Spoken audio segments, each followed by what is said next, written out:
effing Uninfluenced. I gotta wait 30 seconds to tell you fucking welcome to fucking Uninfluenced. Well, we'll just go ahead with that then. Well, after the intro, you should be good, right? Yeah, you should be good. The intro's what, 30 seconds? Yeah. Yeah, fuck y'all. So, do you even want to talk about why we didn't record last week? Oh, fuck them.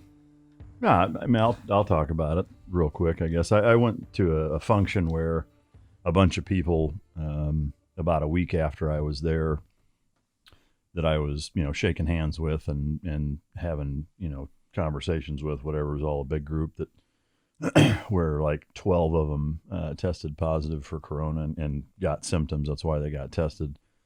And coincidentally, the night before we were supposed to record, or 2 nights, I guess, I woke up in the middle of the night with really bad vertigo, was dizzy as shit, and felt like shit for that day. And then that's when a bunch of people started calling me saying, hey, I felt sick and went and got tested positive. I got both a rapid test and a not so rapid test within 3 days of each other. One that day, and then one couple days later, both of them were negative. Had 2 antibody tests; they were negative. So for sure, I didn't or don't have it. But God damn it, I felt like shit. So my question is, was you not having corona so we didn't have to go for your girlfriend's birthday dinner? Oh, yeah, big time. Okay. I thought so. I told my wife, I was like, he don't have COVID. He just don't fucking like you. Yeah. No, that's for sure it. I thought it was a pretty good excuse. But, yeah, I mean. But it didn't pass the sniff test. You guys were on to me. So. Yeah, I sold you the fuck out. So. But, I didn't really give a fuck. I was like, fuck, man. Like, I don't want to fuck everybody else over. So I didn't feel horrible. I just, didn't feel quite right. So I figured I'd get tested and fucking stay home. But I still don't give a shit about it. I ain't gonna lie. My fucking anxiety had me thinking I was dying. I had COVID, and my wife's like, "Why don't you go get tested?" I ain't spending that money to get no damn test. And I'm almost 100%. It was either the season change, like I told you, allergies, or all of the above collapse. Because at the same time we had that weather change. Yeah, it went from 90 degrees to fucking 38 literally overnight, and it was that night. So yeah, I mean, who knows? But. Yeah, and that brings up one of my questions: is depression a reality or a mindset? Depression, anxiety, and all that stuff. And from my perspective, and we kind of talked about this a little bit before I quit smoking, you could sit there and tell me, hey, I'm depressed or I have anxiety or blah, blah, blah. And I told you, get the fuck out of here, especially if you worked for me. Get the fuck out of here. Go find a new job. There ain't no such thing. As I quit smoking, of course, apparently, according to my doctor, I've always been depressed. I think he's just a fucking Debbie Downer. And anxiety, I think, is a real thing because I got it, to where it's at times I have to take Xanax. Hell, the first show we did, I popped a Xanax beforehand because I was fucking freaking the fuck out. And it's just, people don't realize they have it and they freak out, go to the emergency room. What are your thoughts? Well, I've actually talked about this on my show a few times with some different people. Whether it's fortunate or whatever you want to call it, I don't feel like I've ever been depressed. I don't feel like I've ever had legitimate anxiety the way people explain it or describe it. So, it's hard for me to have much of a perspective having never felt any of the things that when people describe it as being that. Having said that, I think that everything, whether it's those emotions, whether they're emotions, whether they're legitimate problems, whether there's certain mentalities that people have, whether it's hard workers, lazy people, fucking liars, honest people that are loyal to a fault, people that'll stab you right in the fucking back, all of those things, I think. It's kind of relative, what may, and one of the things that I know you as a dad and me as well, that I've learned in watching the kids grow up is especially that everything's fucking relative, is that, it's hard for me sometimes to see what, somebody in junior high that, is being made fun of or whatever. You're like, God, who gives a fuck, but to them it's a big deal. Yeah. And so to me, while I don't understand it, whether it's thoughts of suicide or being super depressed to the point where it makes you non-productive, which I've known plenty of people that have struggled with that. I've never personally experienced that. I certainly don't scoff at it or think that it's bullshit or that just like, oh, fucking figure it out. There's for sure something to it because I've just known enough people that otherwise in points of their life or the majority of the time in their life were hyper fucking productive, and super hard chargers, whatever, that got knocked on their ass by certain things or whatever. Now, there is one caveat with that. I think that nutrition plays, I think, a huge role. Well, there's three things. I think nutrition, exercise, and sleep. I think those three things play an enormous role in how everything affects you, whether it's thoughts of anxiety or suicidal tendencies or depressive tendencies or what have you, is that, while I think that there's probably some genetic code that contributes to that, I also think there are some things in everybody's power to be able to at least minimize those things that are out of your control as much as you can. And I do think that a lot of people don't take advantage of eating really clean. And by clean, even that's fucking subjective. What's clean for one person isn't as clean for another. And there's a lot of fucking science behind that you got to do genetic testing to figure out what's best for you and what's not and what have you. And that's going to vary person to person. But, getting outside, being amongst nature and fresh air and getting adequate sunlight and getting adequate rest, all of those things kind of feed off of each other. And I talk a lot about this in the book that I know I mentioned a couple episodes ago, but those are tangible things that every individual can actually fucking do something about. Is that going to make you completely void of depression or anxiety? Probably not, but for sure it's going to help minimize it, or it's going to diminish the impact from a negative standpoint that it has on your life. I think. Oh, I agree. When I worked out and when I ate better, I felt better. Yeah. But also part of it, when I ask, is it a mindset, is I noticed that if I let things get to me, because we let a lot of things in, like I let myself think, oh shit, I'm going to fail. Oh shit, I'm going to do this wrong. Or, oh shit. Well, you're just bringing that depression in on yourself. Yeah. The mind's a powerful tool. It's the most powerful tool we have. It runs everything about us. And if we sit there and bring all the negative in and don't take advantage of the positives we have around us, so many people don't look at the good they have. They always look at the, oh shit, I got a brand new car, but fuck, now I got to put gas in it. Or I got to put insurance on it, or it's going to need new tires in 2 years. You know, it's always negative, So to me, part of it is a mindset. Depression is real because we go through bad things. You face death, but that death don't have to stay with you for months and years and things like that. You can overcome it. I understand you need to live with a death, a passing.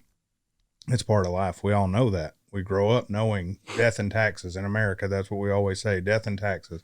Two things you can't fucking avoid. But in reality, we can sit there and let shit go. We don't have to dwell on it. And I'm one of the worst, so I'm not sitting here preaching something I don't practice. I'm fucking horrible about it, but I know it's a mindset, something I have to fix on my fucking own, of being just a fucking Debbie Downer to my own fucking self. And that's part of why I think I strive and always push to try to be better at everything I am. It's because I'm harder on myself than anybody else can be. But yeah, I know, for me, one of the things that was very impactful going through SEAL training was that mindset of being able to compartmentalize and separate things that you had the ability to control versus those that you don't. Yeah. And you realize, I think, exceptionally well in that environment that most things you don't have any fucking control over, so to sit there and worry about them is not only fruitless, it's actually worse. It's counterproductive. It actually makes things worse. And so, just some very simple exercise, which is, figuring out the things that you have the ability to control and then focus on those things and do your best to maximize the few things that you actually can control. And just by doing that, it does two huge things, which is, number one, is it eliminates a lot of negative thinking and wasting time on shit that you can't do anything about anyway. And number two is that you from a productivity standpoint have the ability to now, focus on and maximize and be at least as productive as you possibly can, and those two things combined typically help you out quite a bit. And I would say very fortunate to go through buds at such an early age and learn that lesson kind of the hard way during that training. But to be able to learn that lesson at 18 years old has paid huge fucking dividends in my life without question. Yeah.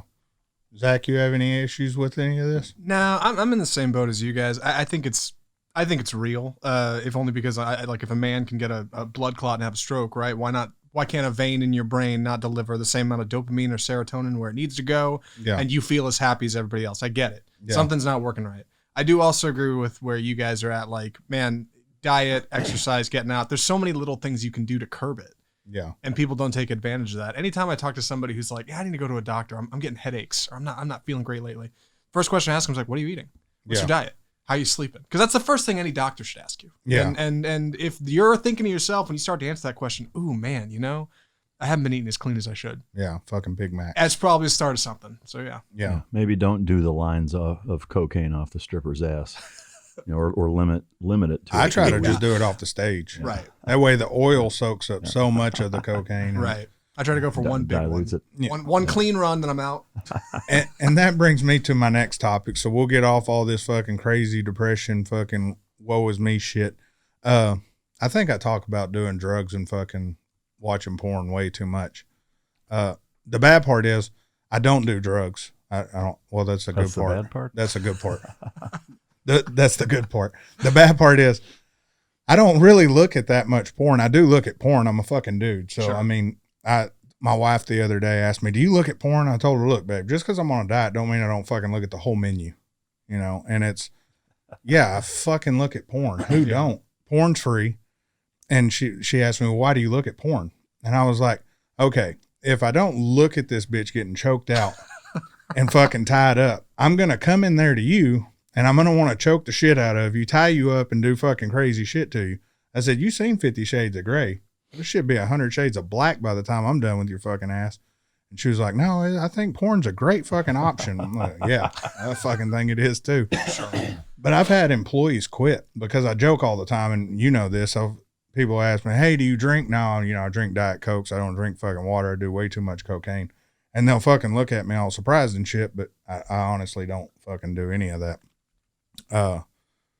You have any problems with, I know you fucking look at porn. Zach, how much porn you fucking beating to? What, like a day or an hour? Yeah, a day. What are we talking about? I think a standard amount. I'm thinking that. What's a fucking standard amount? I'm thinking of that scene of like Wolf of Wall Street when Matthew McConaughey is talking to Leonardo DiCaprio. Like, how many times do you beat it a day? Huh? How many times does that happen? He's like, I don't know, a few times a week. He's like, you pump those numbers up. Those are rookie numbers. I don't know. What's a standard? What's standard practice? A healthy amount for my lifestyle. I kind of fucking want to know what your variation is where I'm at. Say a few times a week. Something. Few times a week. 4 times a week. Yeah, that's something I'm looking at. Yeah. I won't say there's any activity involved with that. I'll leave that to me and God. But hey. You notice he looked at us. I'm going to say a few times. Float this out here. See, read the room. Yeah. So what you are saying is it wasn't on your phone playing on the drive over here? No. You're not one of those guys? No. Someone asked me the first 2 shows, I was trying to adjust the audio and shit myself. And one guy was like, dude, the show was great, but there was static. What is it? And I said, well, I'm fucking looking at porn and scratching my balls and I just hadn't shaved in a while. So you fucking hear the hairs going against my fucking nails. That wasn't it at all. But yeah, I mean, porn it's a healthy fucking outlet for guys. I would say women look at porn too. I mean, my wife will kick my ass when she listens to this, but she watches lesbian porn, which I should probably worry about. Should you? No, I mean, I wouldn't worry about that at all. I mean, the good thing is if she does leave me, it's going to be for a chick, and I'm okay with that as long as I can video a couple times. There's no mountain higher. That's the deal. I'm pretty sure it's in the prenup. Right. If you leave him for a chick, he gets to fucking videotape at least 4 times. Sure. Yeah, I mean, porn's and we kind of got into this off the air talking about it. Porn's fucking healthy. I mean, I wouldn't say it's fucking part of health. It's not maybe it'll fix your depression if you fucking watch more porn. You know, if you're fucking sitting there beating your meat more. That's You a know? prescription everybody can get behind. Yeah. But I mean, porn's not a bad thing. But yeah, talking about drugs, I really need to stop fucking doing that all the time. The problem with just saying cocaine loosely like that is the confidence that comes with it. People believe it because you just say it so openly, and it's like, oh, okay, well maybe that's legit. If you were slinging like black tar heroin or something, all right, maybe that's too much. I'm gonna Maybe start that's switching it up. Yeah. That's it. Yeah. Yeah, you could go with the fucking meth route too. And they'd be Yeah. like, well, your teeth aren't fucked up. You don't have sores all over your face. Right. Yeah. Maybe I should get like a Sharpie one day and fucking like mark it out. Black Like- tooth grin that motherfucker. Yeah, my Tyrone- wife come into Tyrone my Biggums. office and I'm just fucking letting the Sharpie dry. Yeah. Yeah. So, yeah, on my outlook, it got real crazy this week talking about porn with my wife, and I was like, it's not that fucking bad. I mean, I look at chicks on Instagram. You fucking get on Instagram all the time. There's just hot chicks on there. It's not a bad thing. It's not like I'm sending them fucking messages. You know? You paying into OnlyFans? You doing that? No, I will never ever fucking pay for porn. I'll All right. never fucking pay. Never? Dude, it's fucking free. Yeah. There's fucking Yeah, the cheap stuff. yeah, I don't need expensive stuff. I want to see that cheap bitch that's fucking in her double wide fucking sticking candlesticks up her ass while the other end's still fucking lit. I want to see that shit. Yeah. I don't want to see some clean high production shit. Right. I don't need 4K. Dude, I'm not I here for want that. to see the dudes picking up chicks in the van with the fucking headliner ripped off and all the chicks signed it, you know, fucking bang bus style. That's the shit I want to see. I don't want to see some fucking clean bitch where you know, Sure. it's your first time in a strip club and you think every stripper loves you because she rubbed on you and asked if you want to dance in the private room. Yeah. And told you were hot. Yeah. Yeah. That's right. You're so hot. You're the most beautiful guy in Really? here. Me? No. Come Yeah. Even with this bloody nose. Yeah, so no, I'd never fucking pay for porn. That's fucking stupid. It's free. OnlyFans, why am I going to give a bitch who's looking for attention? I mean, obviously Pornhub's already giving you fucking analytics. Why aren't you fucking putting it up there? Have you ever, what are you ever seen anybody you know on there? On what? OnlyFans. No, I don't search OnlyFans. I gotta- Are you on fucking OnlyFans? No, I got a couple gals I used to work with that are on there. Are they Get the hot? fuck out. They are. And so now the question is like, hey, is it worth $10 to see? Yeah, I I mean, mean- if you knew somebody was on there that, Hey, That's hold on. different. That's now we different. got a game. Yeah, that's But I've seen a chick, and I'll show y'all after the show, this chick, and she started an OnlyFans. And this bitch is so bad, her shit went from $12.99 a month. Nobody signed up. $9.99 a month. That shit got down to $3.99 a month before that bitch got 3 fans. ooh. Yeah, it's like, that's bitch, you your don't, favorite? huh? That one's your favorite? No, I'm telling you right now, you can look through all my bank accounts. I've never even paid for a lap dance for myself when I go to strip clubs. No, but I'll piss them off. So if a waitress comes up to me, or the stripper, you know how they're always right there when the waitress comes up and they're rubbing on you, you know, you're so beautiful or you're so fucking handsome. Bitch, first off, if you call me beautiful, I ain't fucking doing shit with you. Or she fucking, you know, they come over, but the waitresses usually come up and I'll tell the fucking stripper, nah, bitch, I'm broke. And fucking waitress, can I get you anything? Yeah, I'll have a Diet Coke. Okay, that's $18.45. What the fuck? Okay, bitch, here's fucking $30. I thought you were broke. Well, bitch, I wanted that fucking drink more than I wanted you to fucking dance with me. Motherfucker, you're fixing to be on the stage for free. You came to I'm the gonna see buffet. all your shit. Right. I've been kicked out of 2 strip clubs. Matter of fact, the same night. Okay, hold on. You got kicked out of 2 strip clubs in one night? Yeah, 2 different ones. It's a buddy's bachelor party. He fucking passes out at his bachelor party. Never even makes it to any of the strip clubs. And me and my other buddies are like, fuck, we paid for a limo. We're going to go have some fucking fun. So we go to a strip club and we go to this one over here by the dealerships off fucking 30. And I'm not going to mention the name, but the chick walks up and she taps me on the shoulder. You want to dance? And I turn around and I shit you not, this bitch was 8-9 months pregnant.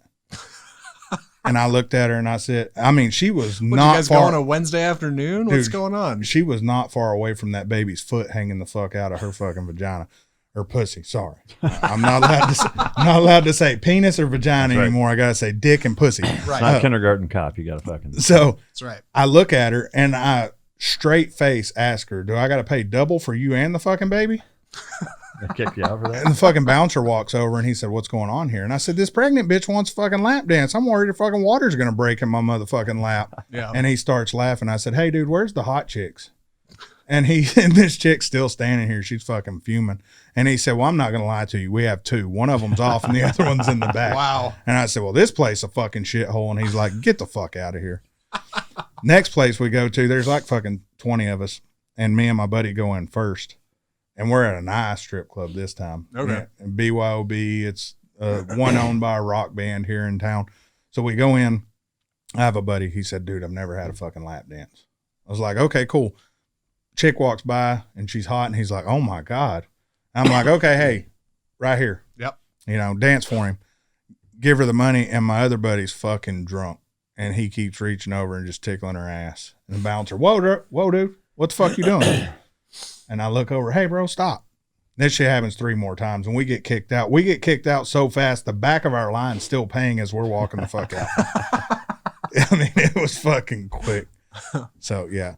I haven't been, well, I take it back. I went to a strip club with my wife in Vegas not too long ago, and I told you about the chicks leaning up against the wall. Yeah. Fucking smoking cigarettes, fucking on Facebook and fucking Instagram and shit. Really? Yeah. This is a Vegas club? Yeah. So another buddy of mine never had a lap dance. I said, well, pick a bitch out. I'll pay for it.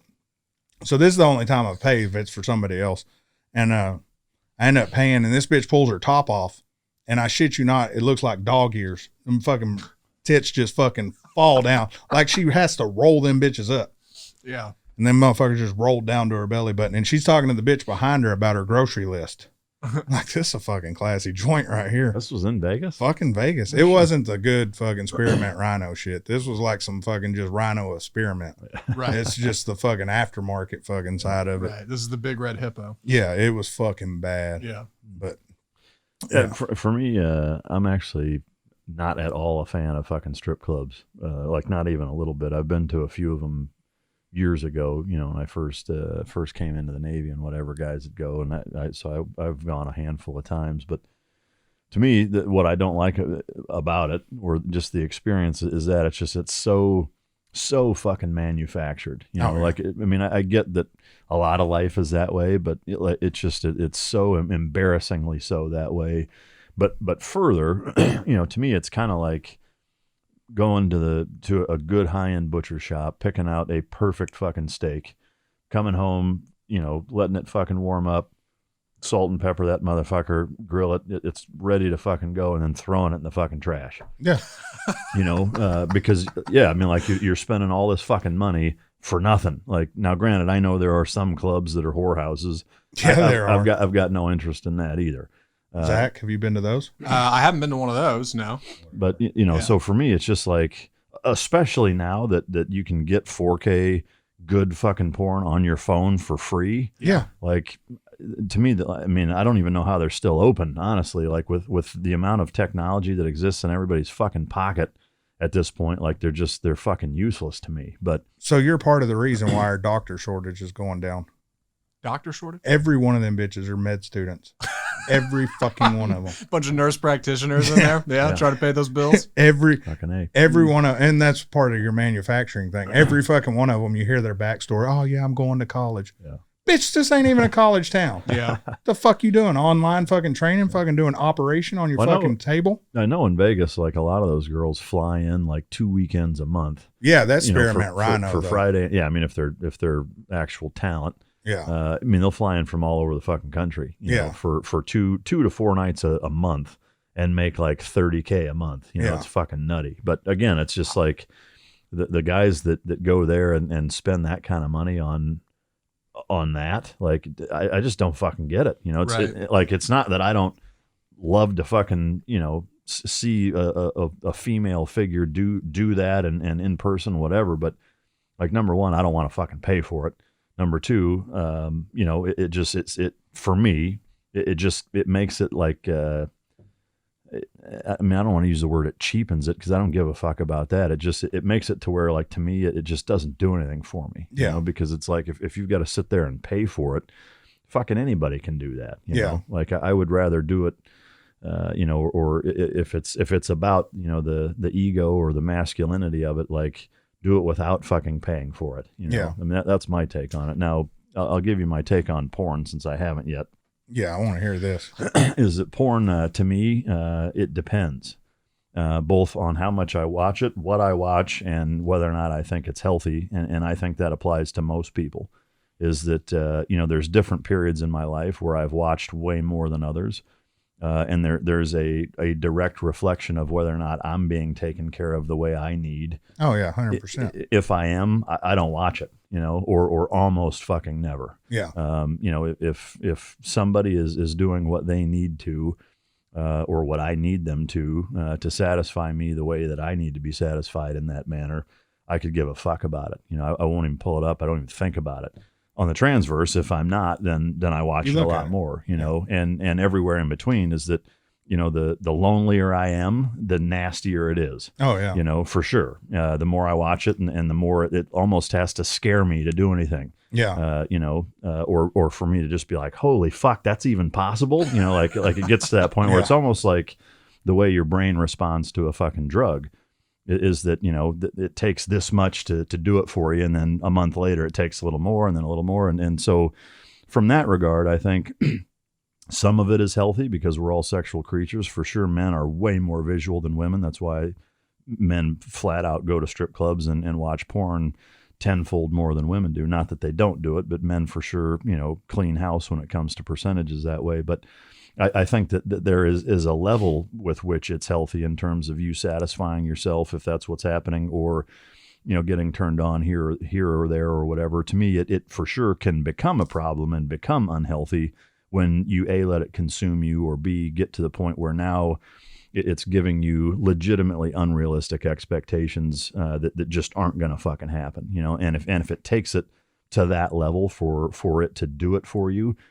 from my perspective, I think that can now have a negative impact on a relationship because you're going to expect, just this absolute filthy fucking horror, to be living with you that's A, not realistic, and B, if it gets to that point with them, then there's probably some other shit going on that's not good. And you probably shouldn't marry her if she does turn into that. Well, I mean, unless you fuck yourself up to the point where you need that to do it for you, That's then true. Hey, maybe it's a great fit. I don't know. That is true. It can definitely fry your shit. Right? Yeah. Like 100%. You can go way too far. Like Yeah, that I mean, stuff. just like with drugs or fucking sugar or alcohol or anything else, is that Caffeine, you can go so far down that rabbit hole to where for sure it's not productive. Yeah, like I don't drink water. That shit's the devil.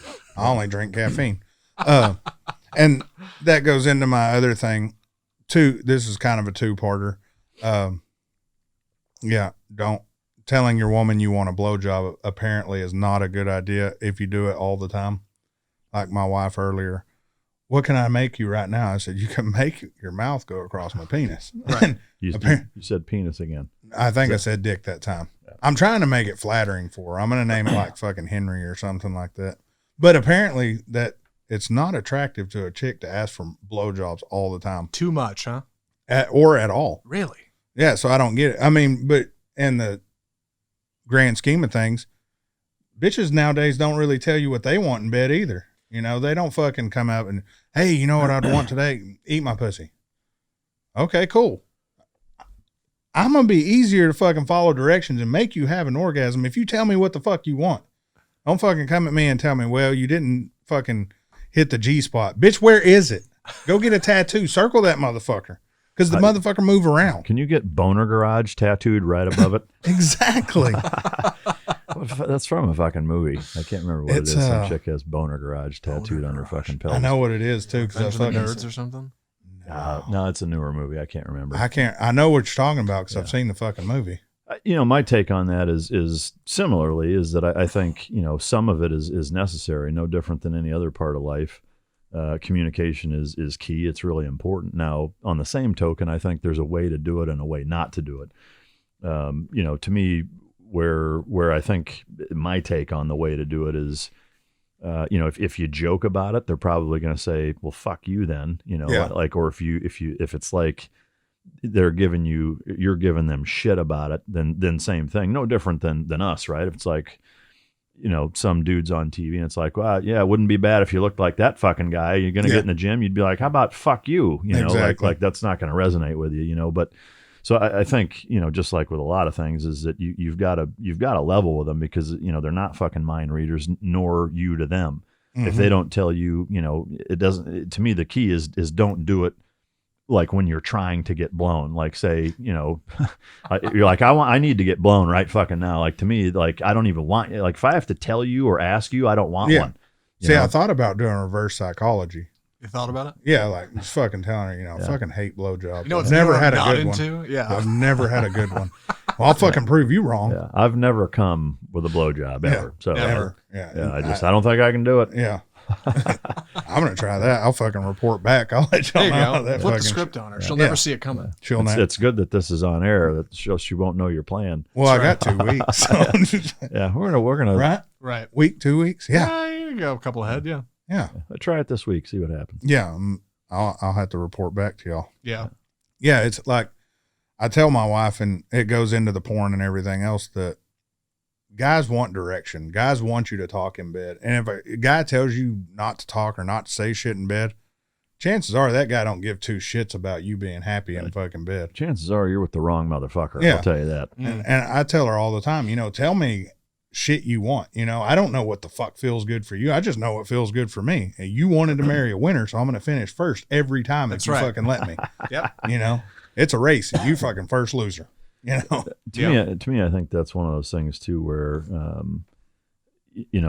there's a level of direction that I think is healthy, is required, is, whatever, but there's also an element of sometimes two people just don't fucking line up that way. That's true. They may have chemistry in every other aspect of life. They're into this, most of the same shit, or, they're like fucking best friends in terms of their personality compatibility, whatever, but in bed, they just don't fucking line up right. And that's certainly possible too. I think far too many times people try to, shove a fucking round peg in a square hole, so to speak, with shit like that. And, a chick that just hates giving head is with a guy that just fucking loves blowjobs. That's all he wants.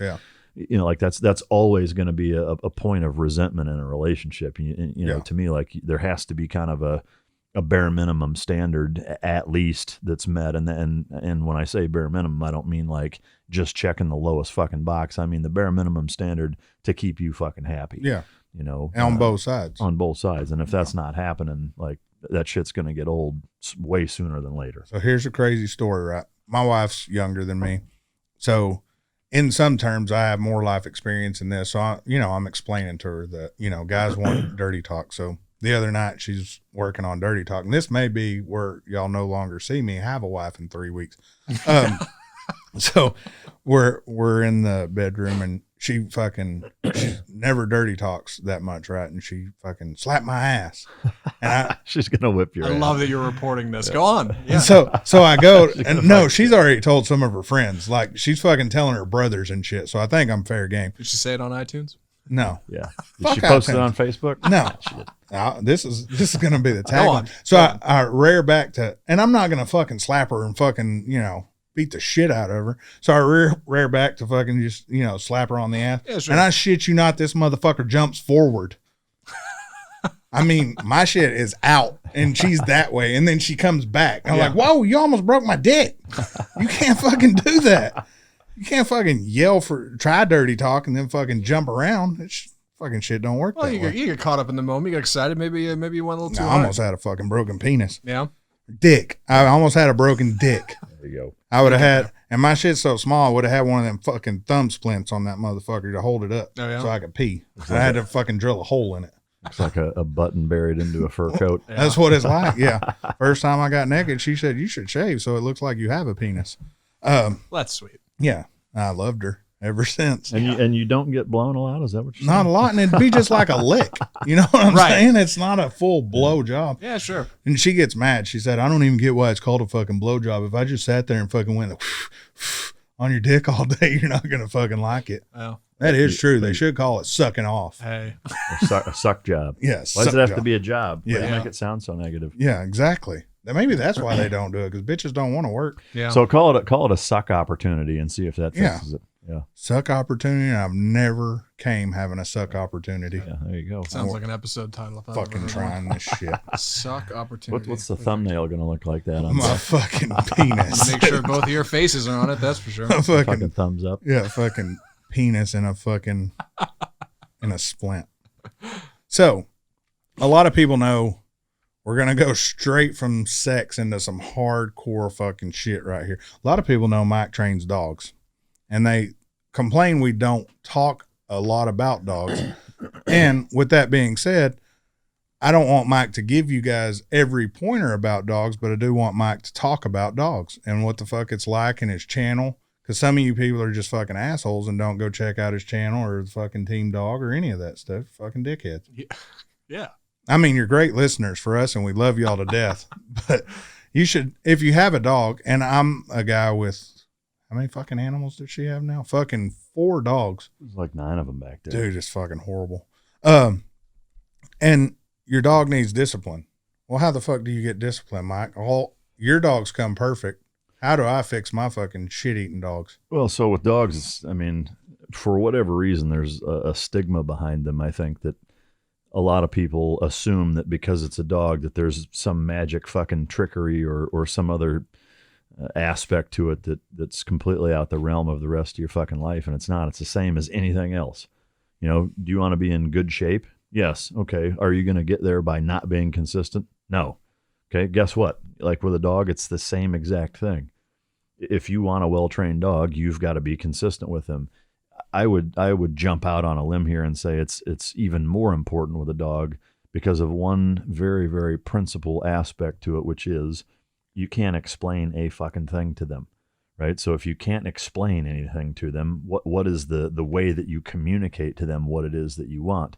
Well, you do that through your actions, right? If I can't say a fucking thing to a dog and make him comprehend it in terms of, hey, here's my expectations, how do I get that point across? Well, very simply is that you structure your day around making sure that the dog is on a very tight timeline, no different than human beings do with boot camps or police academies or boarding schools or any like total immersion language or training programs where everything is dialed in and it's like, okay, from 8 to 8:30 we're doing this, 15-minute break, from 8:45 to 9:45 we're doing this, and it's every fucking day, and you get to where you do it in a principle that most people would call muscle memory or something to that effect. I think most people in the dog industry can consider it or call it a conditioned response, right? Which is the exact same thing, but it's take any skill set. We'll take shooting or jujitsu or driving. There's a mixture of instinct coupled with practice of a certain technique. And when those two things are repeated enough times to where you now don't have to think about them when you're doing them, that's when it's a conditioned response. And so no different than, say, like, especially with shooting or, say, like Olympic lifting or jiu-jitsu. Those are 3 examples that hopefully everybody listening can relate to, at least to a certain extent. For the other side of the token, we'll even say being a chef or cooking. There's certain things that you do so many times to where, at first you had to think about every little intricate detail, every little intricate step during the process. Shooting, it's how am I standing? Are my knees bent? Are my shoulders square to the target? Is my grip the way that it needs to be? Do I have intimate contact and no daylight so that I can manage recoil properly? Is my trigger squeeze and trigger control being handled the way that it's supposed to? Are my sights lined up how they're supposed to be? Do I have front sight focus? Is my trigger squeeze the way it's supposed to be? Is the reset the way that it's supposed to be? And you've got to think about every one of those fucking things until you don't have to think about them. And once that takes place, you're doing that shit on autopilot. And so with dogs, because you can't explain all the steps of those processes, you manipulate the environment and you set it up so that they're now navigating that environment in a manner with which they're very easily making the decision that I want them to make. And then I mark and reinforce that until it becomes a conditioned response. And now they just start doing it. Something as simple as using food, right? Taking your dog outside and inside. A lot of times people have a motherfucker of a time getting a dog to go in a crate. I do this with every single fucking dog that I've ever brought in. At this point, there's hundreds, fucking thousands of them especially with the online training. I mean, there's tens of thousands I put them all through the same protocols. But I talk about in one of the YouTube videos that we just released not long ago about importing dogs and kind of structuring the daily routine. But for those of you listening that don't even want to fuck with that, A, choke yourself, number one, but B, try this, is that, use their food. And when you go outside, they go outside, you mark and reward it. You give them food. They go to the bathroom, you mark and reward it. You bring them back in, they go into their crate, mark and reward it. And you do that over and over and over every time they go in, every time they come out. And you'll get to the point where the dog is like a fucking robot. And as soon as you open the door to come in, the dog will haul ass through 3 rooms upstairs, go open a fucking door on his own and fly into his crate and spin around and stand there and wait for you to come give him food and close the door. I do that with every fucking dog that I bring in. I do it with all of the retired dogs that we get in, which we've taken in over 200 at this point. And these are dogs that have put, multiple people in the hospital. And that's why we have them. And it works with them. Dogs that were biting people for trying to get them into a crate or into a kennel run, 3 weeks after we have them are now doing that. They're now running in there on their own, spinning around, tail wagging, happy as fuck. And it's just a conditioned response. So that's one example. But it's that way with sitting, with downing, with heeling, with eye contact, with potty training, with crate training, with fucking bite work, with agility, with, leash reactivity. All of it is that you're using some sort of primary reinforcer, some sort of motivating factor that is going to make the dog have a drive or a desire to perform whatever it is that you want them to perform over and over and over until it becomes a conditioned response. And that's really it. Now, if you're sitting here listening like, fuck, that sounds exhausting. Congratulations. It fucking is exhausting. Yeah. But so is being in good shape. So is being a phenomenal dad. So is being a crushing it entrepreneur. Like you've got to carve out or make your list and say, what the fuck is important to me? And if having a very well-trained dog that you do yourself is important to you, then guess what? Newsflash, you've got to put the fucking time in. It's just that simple. Now I'm going to caveat that with one of the nice things about dogs, just like with shooting or jiu-jitsu or anything else, is that, you spend a few months doing that super intensive total immersion type of program, and then it's just maintaining it. No different than when you get in good shape, it's a lot easier to stay in good or decent shape than it is to go from being a total disgusting fat fuck to being in really good shape. Like that process is a ball breaker, right? But so once you get to that point, maintaining the dog, once the dog has all of the conditioned responses that you want, now you're just tightening it up here and there, and it's pretty easy to maintain. So, just like with anything, put the fucking time in, lay a solid foundation, and then the rest of it, is really not that hard to maintain. It's almost, someone should make a website teaching people how to do this. I tell you, I've thought about it. I mean, what would you name it? Yeah, I mean, you'd have to call it like teamdog.pet or something like that. Someone should probably search that and go see if that's out there. You know what I see mean? if it even exists. Would you use that type of shit, Zach? Teamdog.pet? Yeah. Boy, oh boy, I sure would. Okay. Yeah, I mean, if only that was a real site people could go to. That Teamdog.pet. That might be the least shameless plug I've ever heard. Exactly. Your bill's in the mail. No, I'm just, yeah, so I get a lot of people asking me in the comments, and Zach follows along too sometimes when we go live with the premieres and all that, and people always ask, get Mike to talk about the dogs, get him to tell stories about the dogs. And I want to get you to do that, but I mean, we're not doing this for one episode, so that's a little bit about dogs. The rest of this is going to be about other shit, so fuck off. If you do want to find out more, go to teamdog.pet. Right. Check it out. There's tons of stuff on there for you to learn how to train your own dog, how to do this stuff the right way, and you get to watch a lot more of Mike. Yeah, I mean, like, not to keep fucking belaboring the point or continue to talk about it, the last thing I will say is that it's not fucking hard. It really isn't. But it's like a lot of things in life. Being in shape actually isn't hard. No, it's just it's just not easy. You know, or I'm sorry, it's not that it's simple. It's not easy. A lot of people think that it's complicated. And by hard I mean complicated. The actual process of doing it is very simple. Like, it's very easy to understand. It's not super complicated. It's really, really basic shit. It's just that most people are fucking inherently lazy. And if you've had a long day and you come home and you put your feet up and you're watching whatever the fuck it is that you watch, and your dog does something that you wanted him to do and you blow that off and don't, make that a training opportunity, then you're fucking yourself over. And that's really the gist of it. But so I want to transition over to, Mike has a podcast too. It's called Mike Drop, and they talk about military stuff, stories about military. But Mike did a real cool thing the other day on his channel, and he did a walkthrough of the studio. You got to see where Zach masturbates. You got to see where the interviews happen. Yeah. But you also got to see casting couch. That's right. And Big Balls 40 Mike casting couch. Is that how it went? Something. I mean, it was off the cuff. I don't remember exactly what I said, but it's just like that couch was like the cheapest couch I could find, like from Nebraska Furniture Did Mart. you or blue whatever. light it? I mean, it's brand new. Like Sure, it was. Allegedly. Allegedly. Just because it was in plastic wrapping doesn't mean it was brand new. Exactly. Yeah, no, I mean, it was like a fucking $280 couch. Or Shit whatever. said demo, lightly used. Yeah.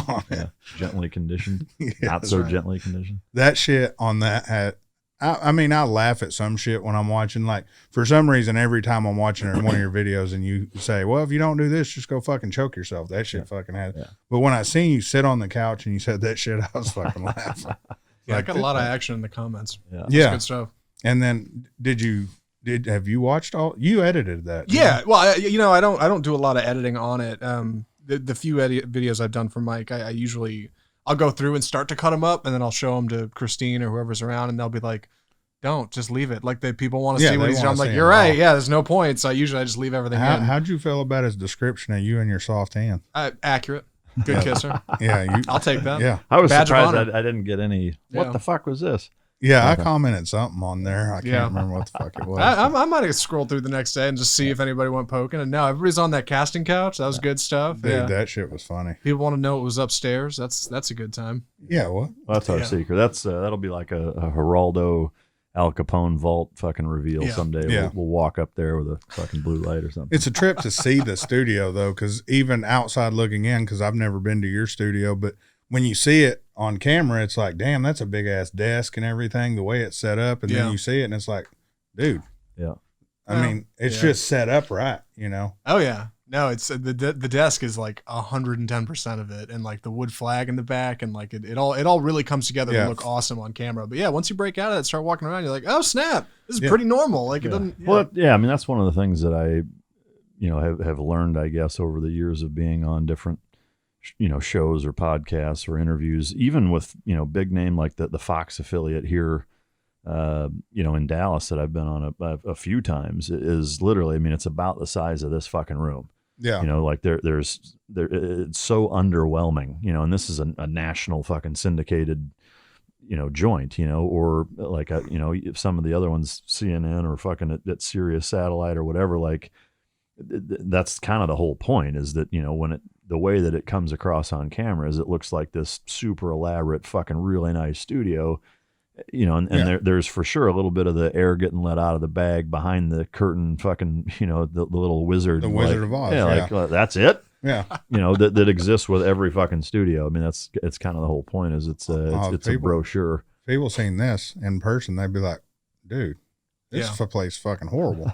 Looks great. Yeah. Though. Yeah. Sure. We got a great fucking editor. You That's goddamn all. right. Yeah. That's That's the all I can secret. say.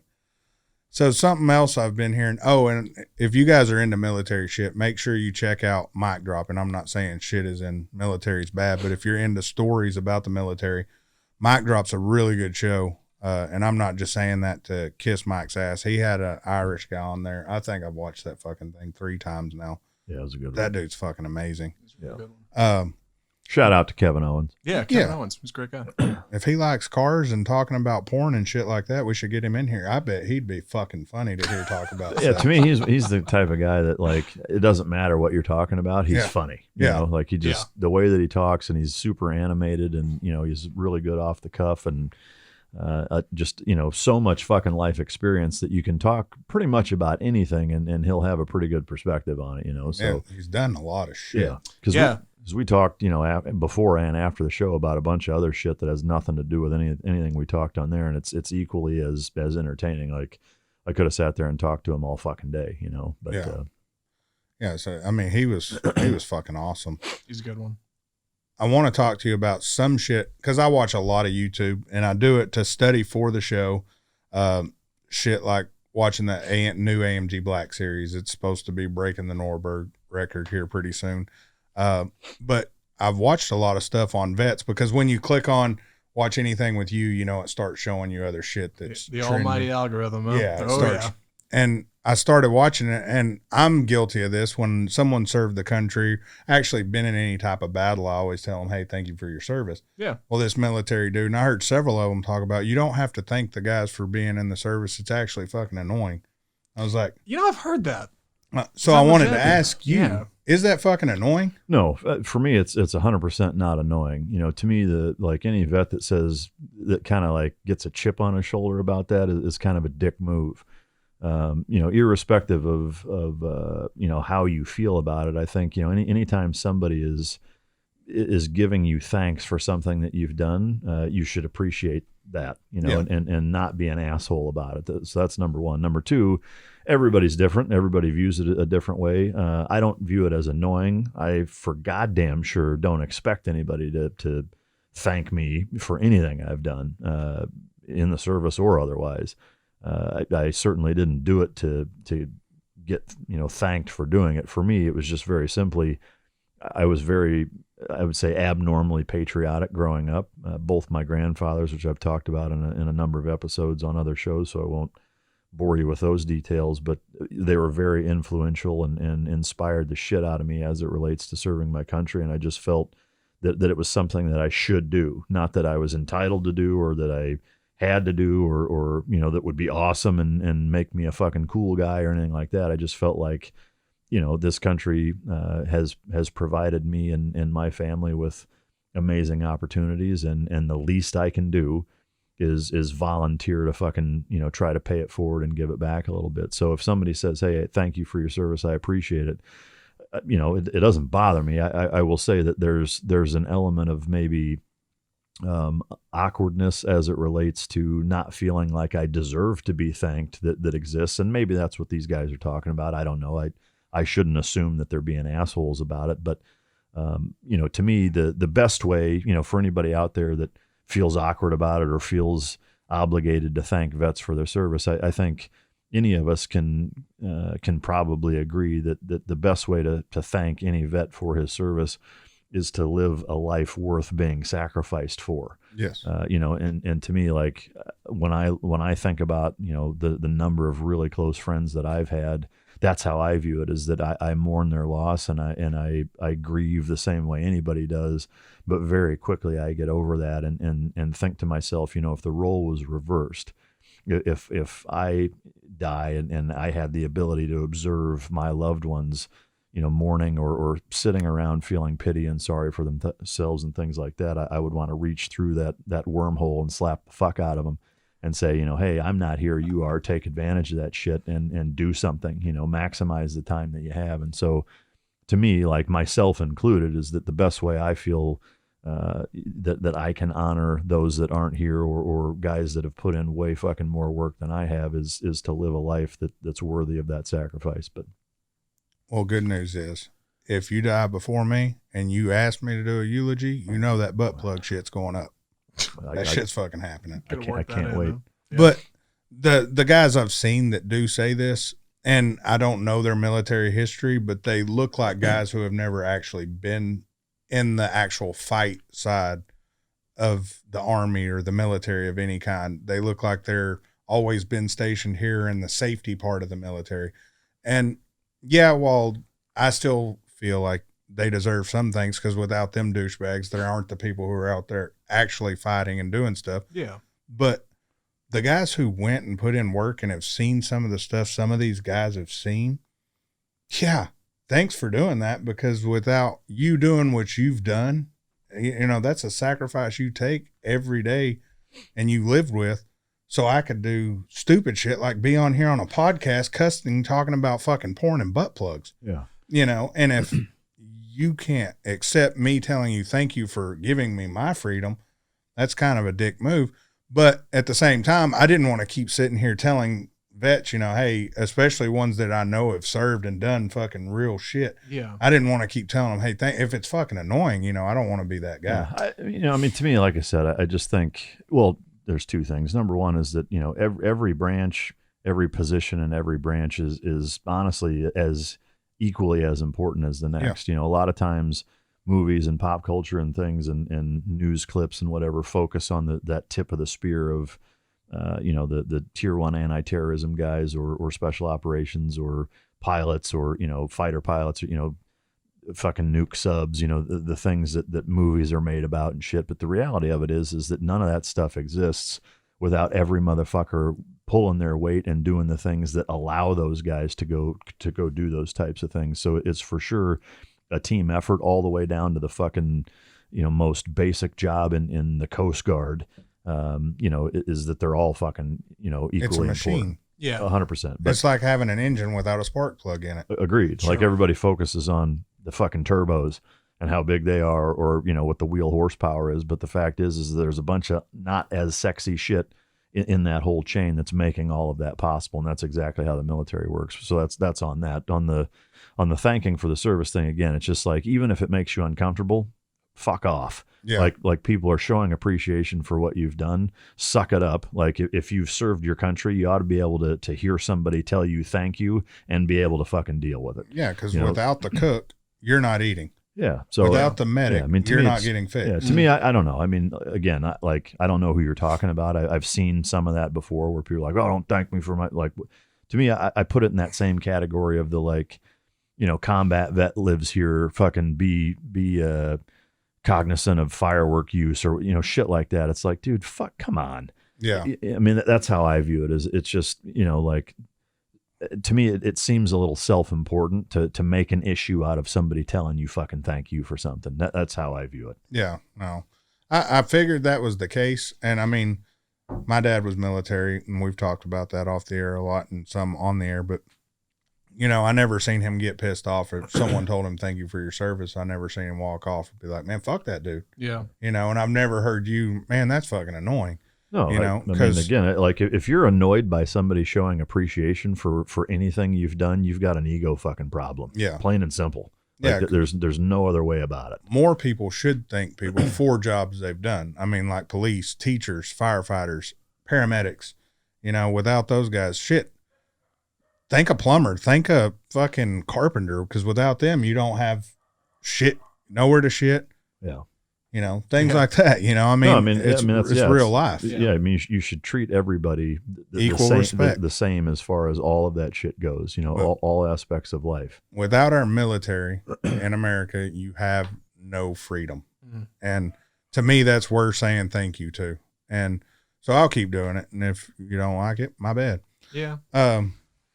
So you got some input, Zach? No, I was going to say I always do it with everybody who comes by for the show. Every mic drop guest that's served, I'm always like, hey, thanks for service, and they're always cool about it. Yeah, nobody's ever weird. I do wonder, it doesn't go the other way, right? If nobody thanks you, you're not going to get upset. Like, well, what the hell? No, What's up, people? Like, I mean, to me, similarly, like if you need somebody to tell you thank you, then you did it for the wrong fucking reason. You know, I agree.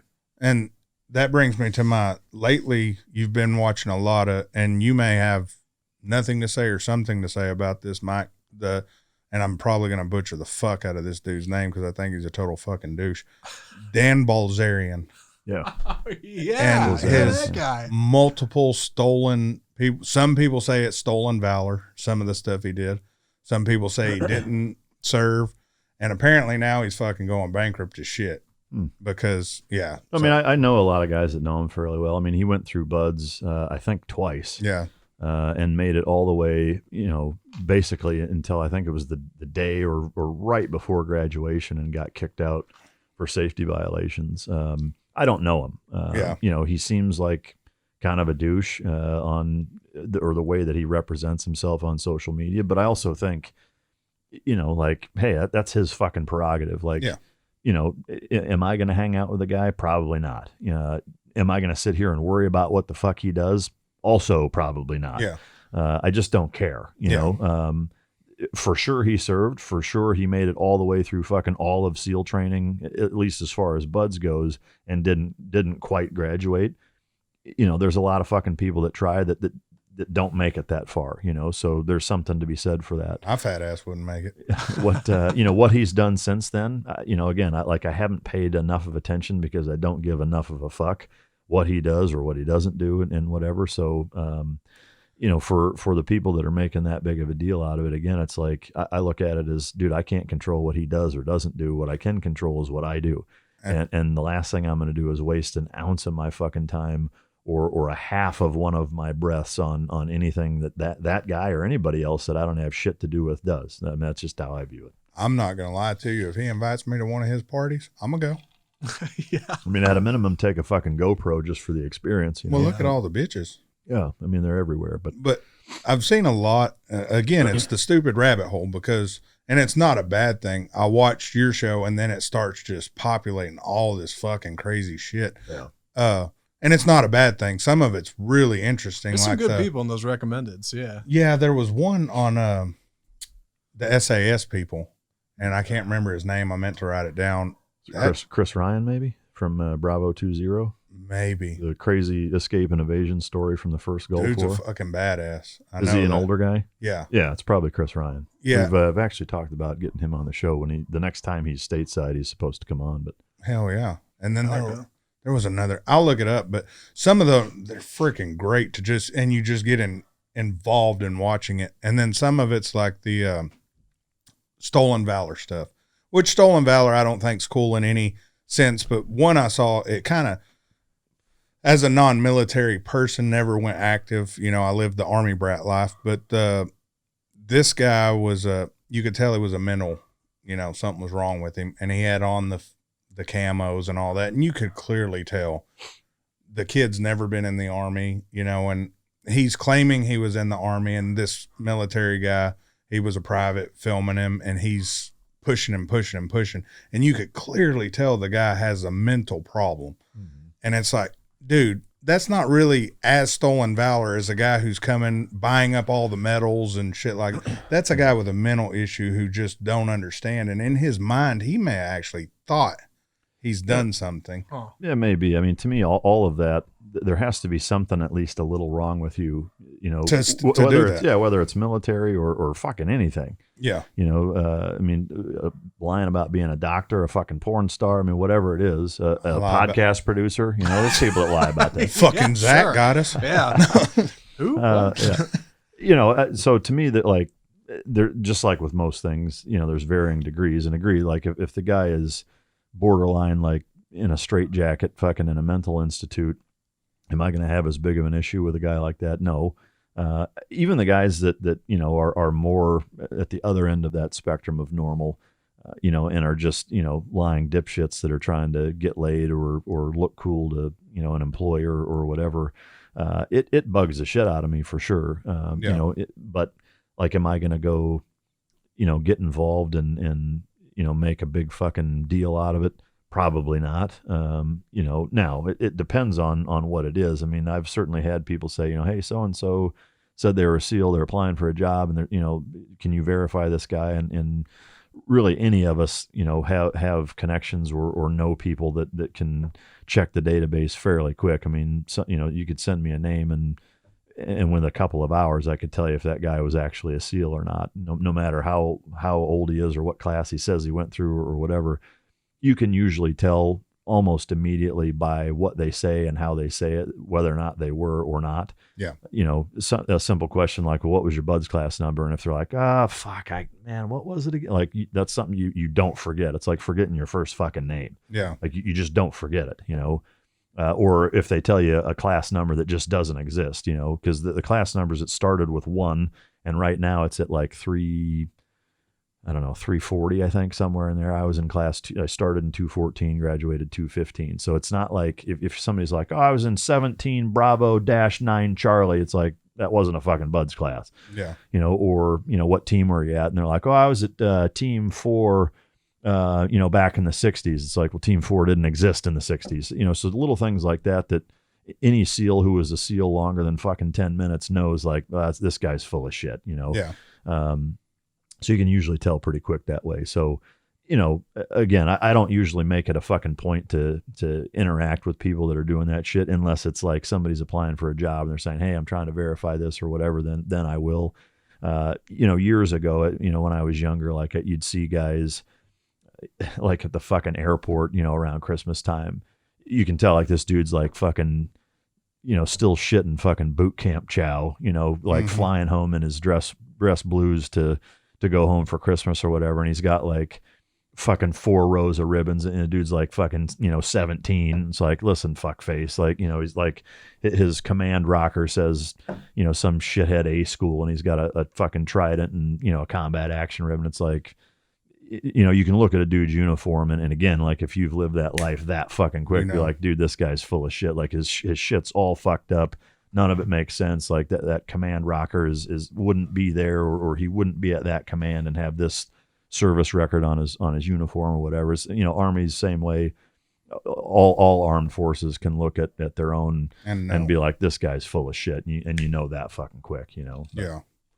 Okay, that's enough of the BS I've been asked over and over and over.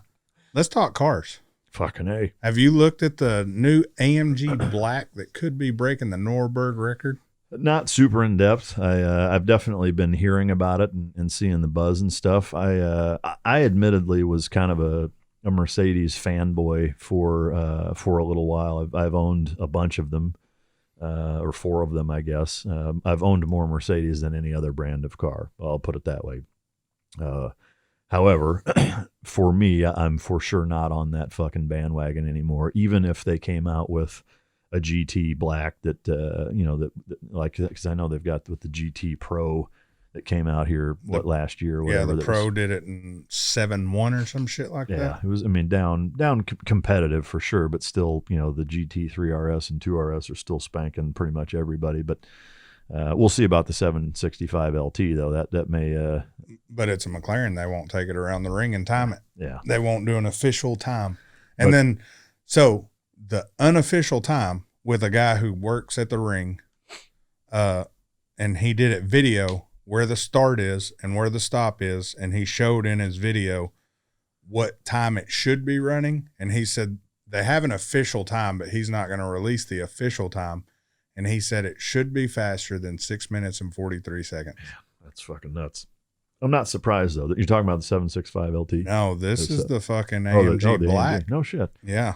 So here, I guess back to your question, or back to my answer, is that I don't really give a fuck. Because you hate Mercedes. I just don't like them. The lag is horrible. Well, I'm if my assumption is that if they're getting into the sub 643, there's probably zero fucking lag. Yeah. Or so little that it doesn't fucking matter. To me, more than anything, it's the fucking suspension on those goddamn things. Oh yeah, you said they're horrible, right? They're fucking atrocious. I haven't drove the AMG yet. They're every fucking one of them I've had, even in comfort mode, was, well, an Audi R8 and a 911 Turbo S are night and day more comfortable for a daily drive. For me, like I'm not taking the motherfucker to the track. Yeah.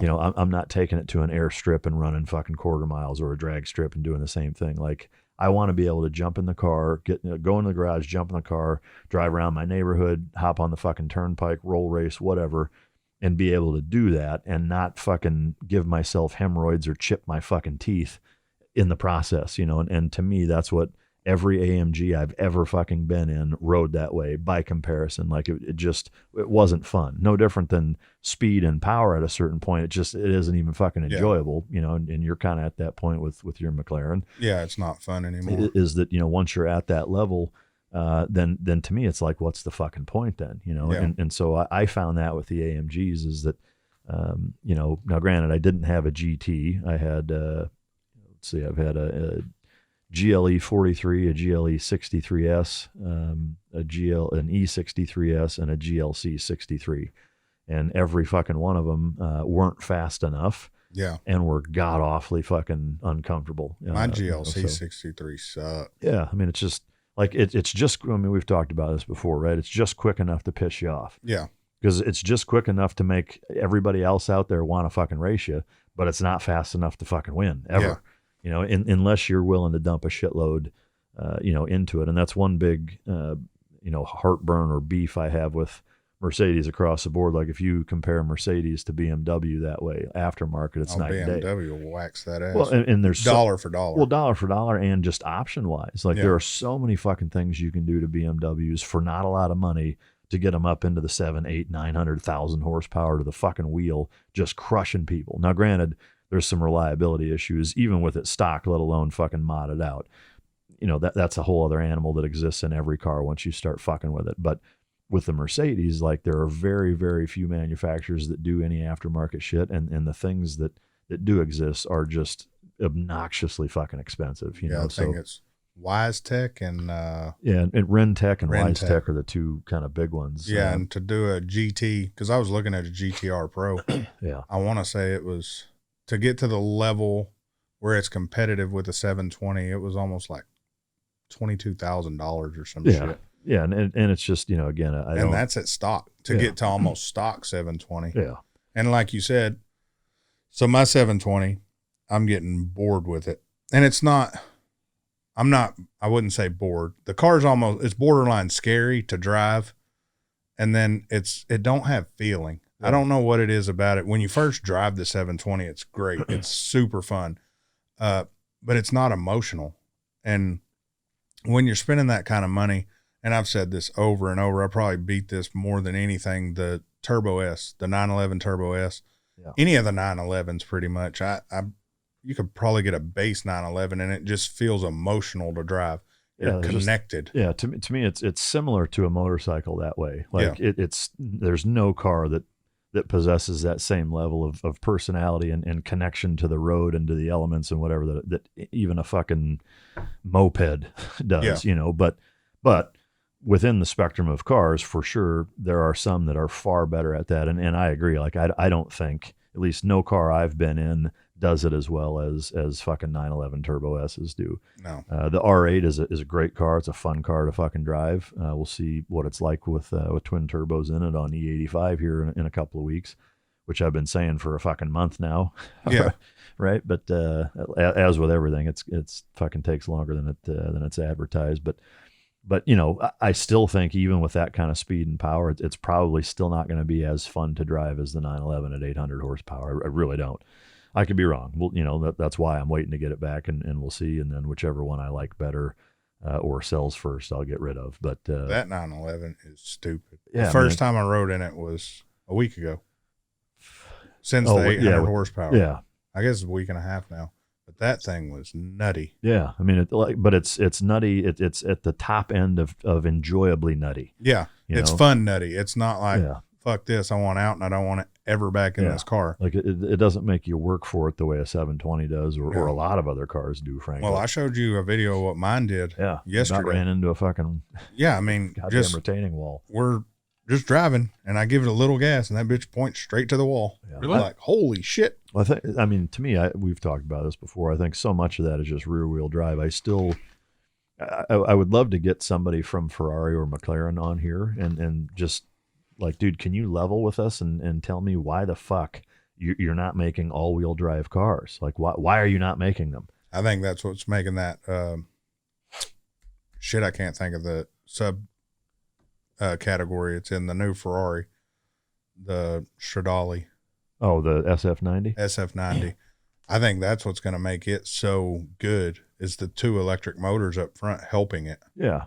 Yeah. Balancing the weight out at least. Yeah. You know, and maybe, I mean, thinking about it now, maybe that's why the GTR Pro or the Black Series is going to do so well, is because it's still a front engine, and maybe they have it balanced out better, but I still just don't get it. I mean, when you see a 911 Turbo S or an Audi or an all-wheel drive Huracan or any of the all-wheel drive cars, that are in that same caliber, in that same magnitude or level of speed and power and precision and engineering and everything else, it's just so night and day difference, you know. Mm-hmm. And I get the whole like, well, I like the wildness and being able to break loose, whatever. Well, that's what fucking traction control being able to be turned off is for. Yeah. You know, because I mean, even stock in the 911 and the R8, if you turn everything all the way off, you can still get squirrely in it. Yeah, because you're 90-10 at that point, right? 10 to the front, 90 to the rear, something like that at full throttle. Yeah, I mean, so with both of them, like the Quattro especially is very, even with traction control, like it still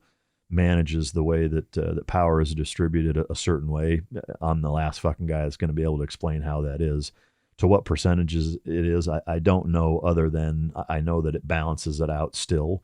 But even with that, you're still going to get some slippage because nothing is stopping you from it. And there's enough power to even make all four wheels spin if you're getting all of the power and all of the torque at one time, you know? Yeah. So it's just less than in an all-wheel drive car. And especially when you're talking 700, 800, 900, 1,000 fucking horsepower, and it's just to two fucking tires. I mean, like, you don't have to be a genius or a mathematician to understand that you have twice as much fucking control in an all-wheel drive car as you do in a two-wheel drive, just the same way as you do in a car versus a motorcycle. Yeah. You know, it's literally fucking twice as much. So when you get above, I think about 600 to the wheel, that's kind of the limit of where now, like it almost doesn't fucking matter how much more you have because you can't use any of it, or it's so rare that you can use any of it that it almost doesn't matter.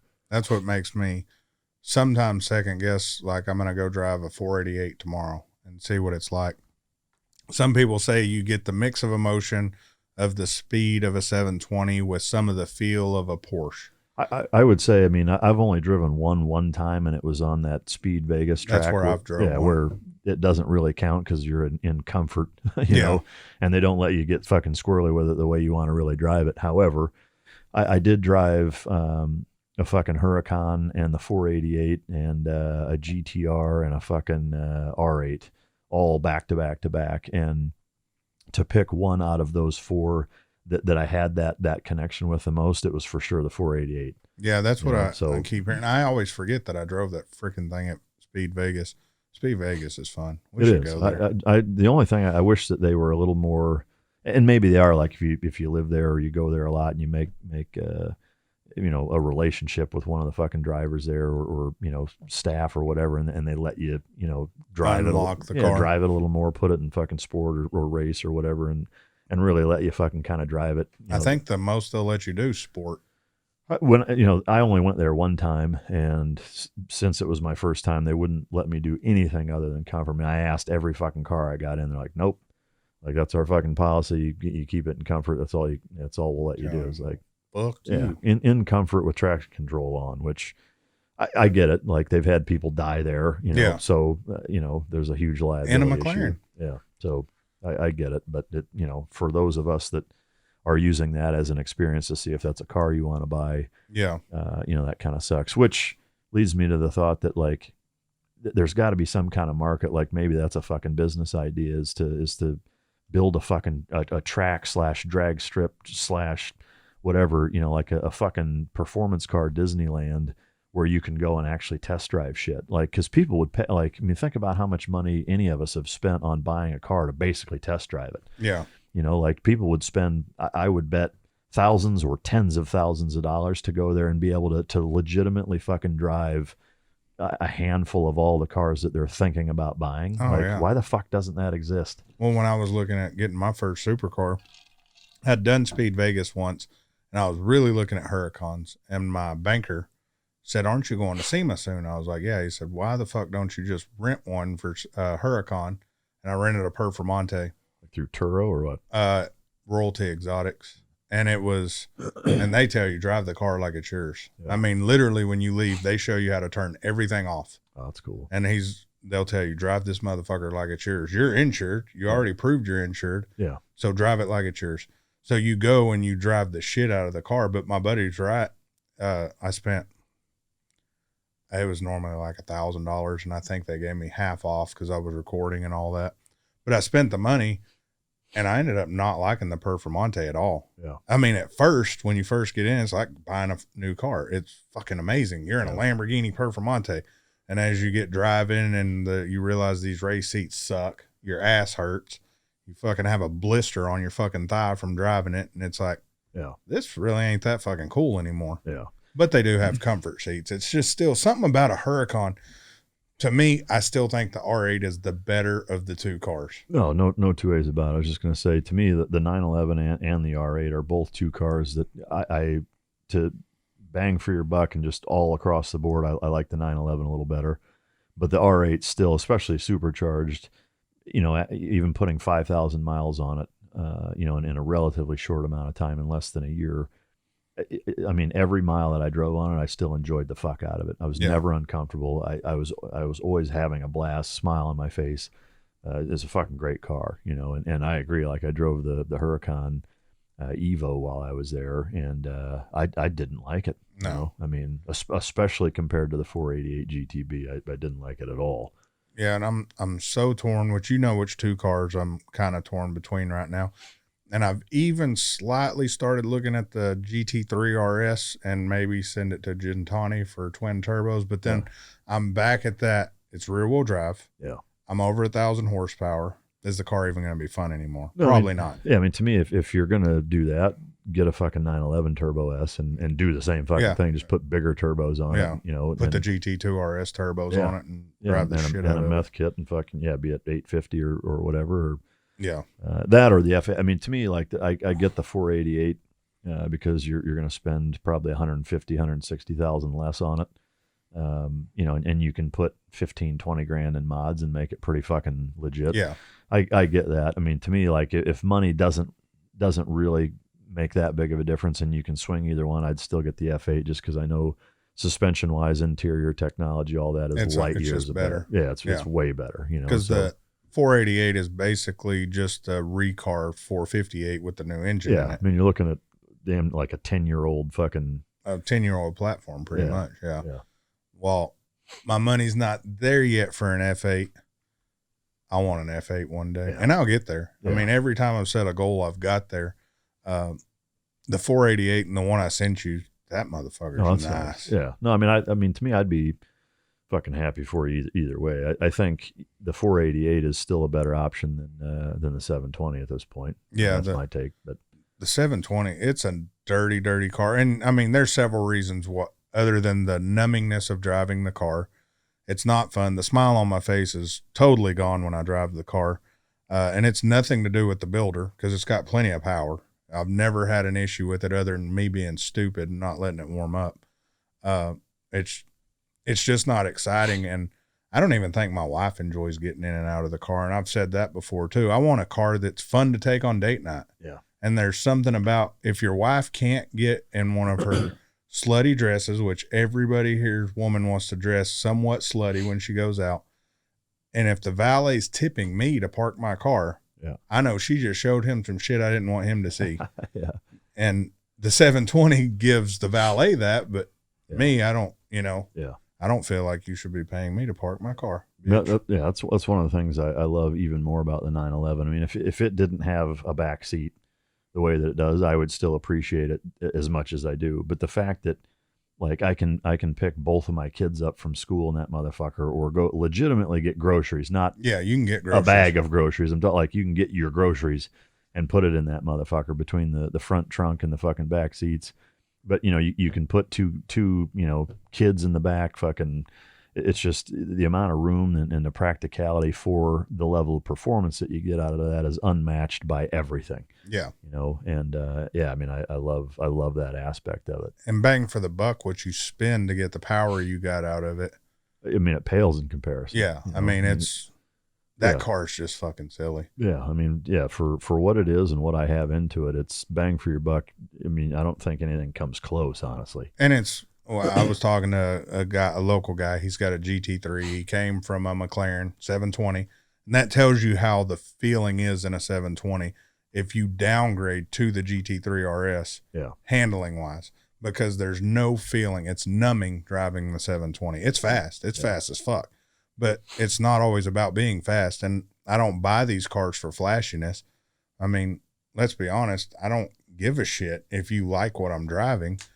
I'm buying it. I'm making the fucking payment on it. I don't care. Like it. I don't care if the motherfucker fucking Tom Thumb's taking a picture of my fucking car. That's not why I bought it. I didn't buy it to get ass. I think my wife's one of the hottest motherfuckers I've ever seen. Yeah.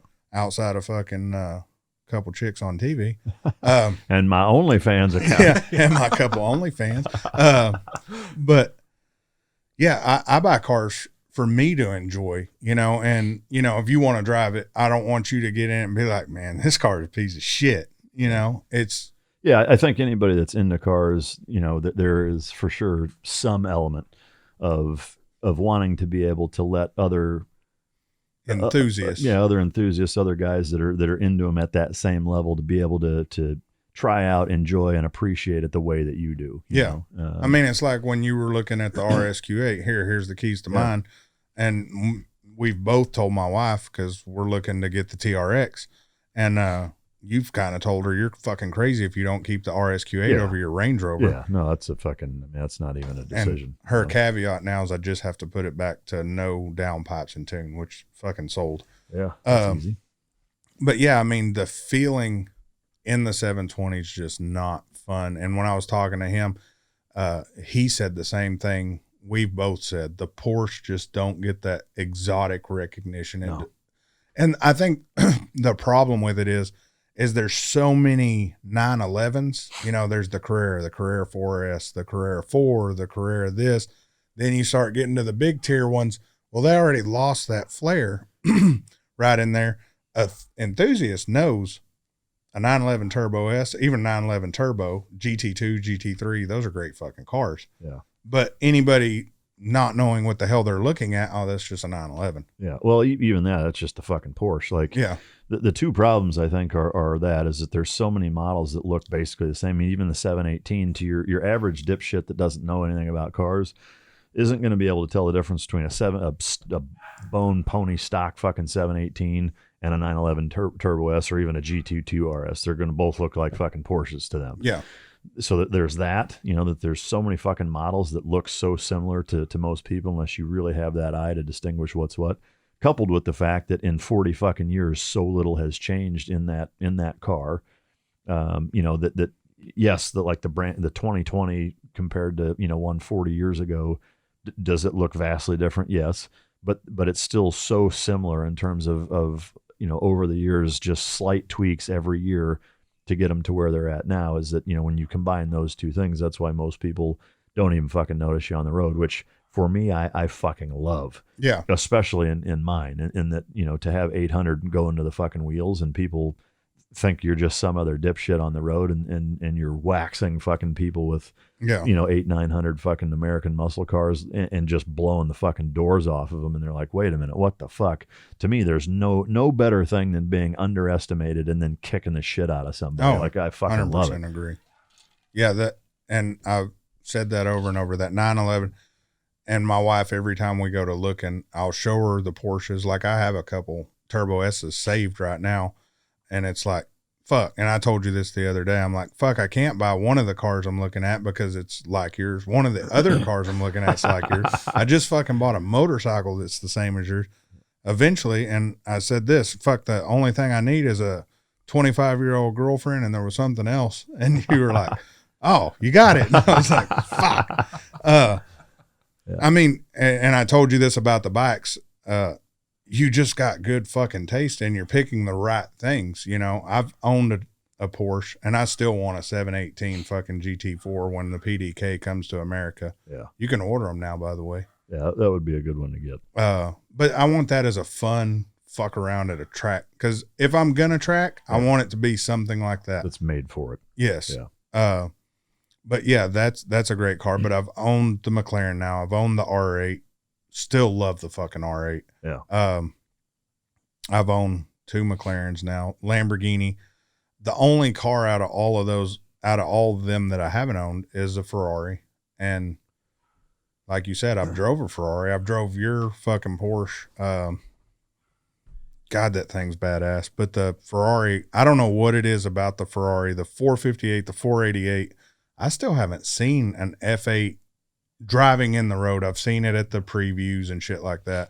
Haven't seen them driving around. So I kind of want to let it get a year under its belt. Yeah. If there are any issues with the new electrical systems, I doubt it being Ferrari. Yeah, I doubt there is. I mean, to me, I agree. Like, I've never owned a Ferrari. I've only driven one once. And, you know, it's one of those cars that it kind of holds a special fucking spot. Yeah. Within the spectrum or realm of supercars, hypercars, whatever, is that it's a Ferrari. You know, it's like Rolex with watches, or you know, there's just something about them. You know, and I think, you know, Italians across the board, whether it's fashion or fucking cars or motorcycles or whatever, like, there is that fucking, they're ahead of the game. Yeah, just that fucking joie de vivre that exists within you know, their craftsmanship and the pride in the way that they make things. Again, whether it's Ducatis or fucking Ferraris, like they're both, it's eerily identical, the flair that they possess. Yeah. Just that holy fucking shit head turning, like, that's a fucking Ducati, even if it's like a fucking 797 Monster or whatever fucking model that you know, it's still a fucking Ducati. Like, it's still a sexy vehicle. Yeah. You know, and Ferrari's that same way. Like, yeah, you could get a 458 or something even older than that, and motherfucker, it's still a Ferrari. Yeah, you know? I saw a yellow one. I sent you the picture of all those Porsches. There was a yellow 458 and an older dude pulling out. And this this dude was older, like 60, 70, and his wife was younger than my wife.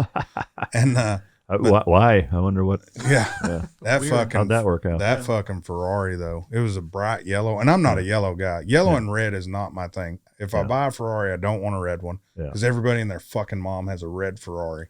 My mom doesn't have one. Neither do I. But well, you should get one. everybody that has, I mean, most of them are red. Yeah, I agree. Like when you pull up and you look at Ferrari row at a meet is freaking red, and then the silver one stands out, and the silver one's not even fancy. He didn't pay any extra for his, but that one looks way cooler than all the red ones them dipshits paid extra for. Yeah. The fucking dark blue with white stripe is a classy fucking look. And I like that one. There is a red that I do like. I have no idea what the fucking is it. The orangish red? No, it's like I've seen a very similar color in some of the GT500 Mustangs. It's like a really dark maroon matte finish. Oh, I know which one you're talking about. It's a beautiful I fucking found color. that in a F12. Yeah, so it's that with black racing stripes, or I've seen it with black and gray. I found that in an F12 with a black roof. Yeah, see, I'm not a fan of the F12, but no, it was that color. But though. that color is a red I would for sure fucking have. I know where a 488 is that color too, but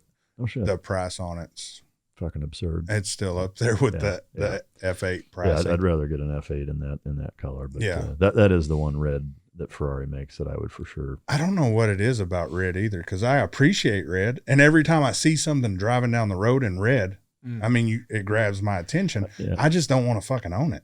I think it started with the Testarossa back in the 80s, where that with the black fin fucking side, whatever you call it, I don't even know what the fuck you'd call it, but that, because that was the poster that existed, is that that it kind of turned itself into being overblown that way, and to Magnum where, PI, it's just overdone, yeah, to where like every one of them is that way. And so in the interest of at least having something a little more unique that way, I think really any other color other than yellow too, I agree. Like I would not want to fucking yellow anything. I don't know what it is about the yellow. I just can't. And I say that driving a caution orange, a caution orange, which is a fucking exact mix between red and fucking yellow. Really? Yeah. So right in the middle. It's red and yellow had fucking sex and had orange. Right. And I own that, Nice bright orange. Yeah. Yeah. But I wanted a blue or orange car, and I couldn't find it in McLaren, because a McLaren's supposed to pop.